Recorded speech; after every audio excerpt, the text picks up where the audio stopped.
In this video, I will summarize my learnings from reading the book Awareness by Anthony De Mello. Section 1. Introduction. To be happy is to be free. Free from being worried about other people's judgments, free from worrying about a stain on your shirt, free from worrying about your laptop crashing, free from worrying about what other people think about you. In the current fast-paced world, this kind of freedom is rare, and hence true happiness is rare. The author of this book argues that we can become free and happy by being aware. Section 2. What causes suffering? Before we get into awareness, let's talk about suffering. Suffering is the negative mental state of feeling discontent about life. And all suffering arises from the desire or craving to have a specific kind of experience. For example, you desire to buy that new house or get that promotion, and you wait until it happens before feeling peaceful. It's crazy that you won't let yourself be happy because of an attachment to something.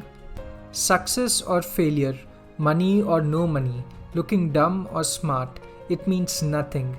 It's just a herd of monkeys attributing a status value to each of these experiences. It's okay to have preferences, but do not crave an experience so much that you will let yourself be unhappy if you do not get it or until you get it. Being aware of this dynamic is the first step towards resolving your suffering. Section 3. Using awareness to overcome suffering. By awareness, the author refers to both awareness of external experiences, for example, objects and people in your environment, and internal experiences, for example, your thoughts and feelings. Awareness is different from concentration. While concentration is more like a spotlight, for example, when we focus on specific things in our experience, awareness is more like a floodlight. This is when we focus on a wider range of things in our experience. So, how exactly can awareness help overcome suffering? Let's consider the specific case of when you're feeling anxious. What's the dynamic playing out here?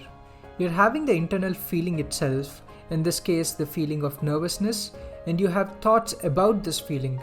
Example, what if the pain in your arm, which is leading to this nervousness, is a symptom of cancer? Most of the suffering here is coming from the story you tell yourself about the experience rather than the feeling itself. For example, if you have the same feeling but different accompanying thoughts, for example, you believe the feeling of nervousness is because you are going on a roller coaster, it feels more like excitement than suffering. In both cases, the raw sensation is the same, but the framing you use around it determines if you feel anxious or excited.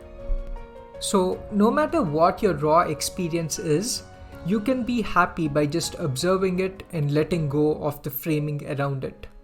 But we humans with our monkey minds helplessly frame things through our thoughts. Even if we can't let go of the thoughts, at least being aware that it's our thoughts about the experience that's making us suffer can be a great start.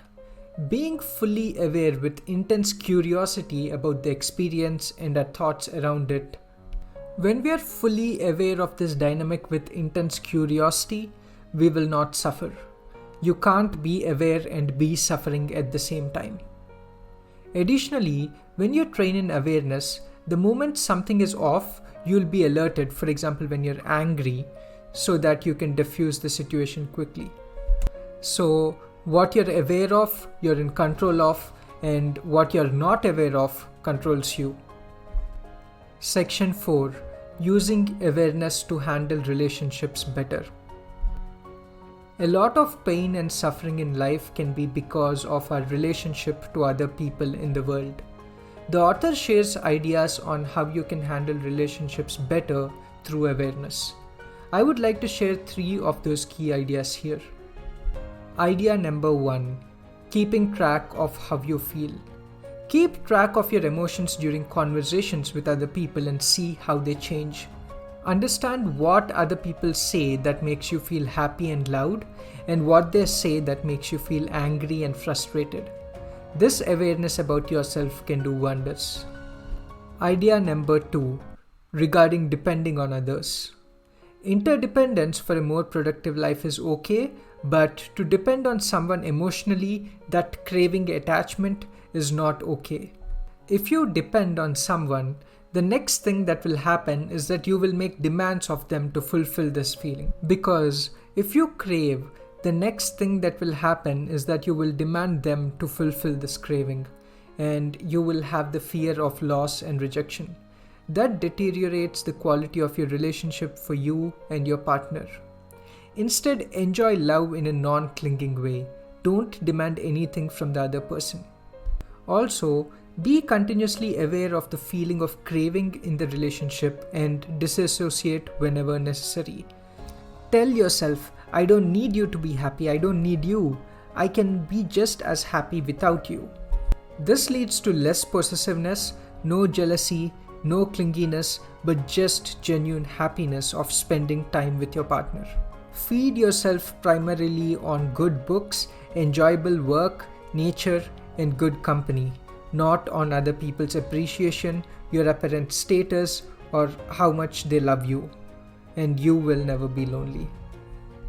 Idea number 3, on negative feelings towards others. Having negative feelings towards others poisons you. Let go of them. Don't be surprised when people don't treat you as you expect them to. Just update your model of human behavior. Most people are unaware computers. It is expected that people are selfish. There is nothing to be disappointed or surprised about. Say to the person who troubles you, I have no right to make demands on you, but I will protect myself from the consequences of your actions and moods. But you can go right ahead and be whatever you choose to be. Don't try too hard to change how other people behave. Be in the middle of people, but do not give them the power to make you happy or miserable. And these are my key takeaways from reading the book Awareness by Anthony De Mello. Let me know what you guys think in the comments below.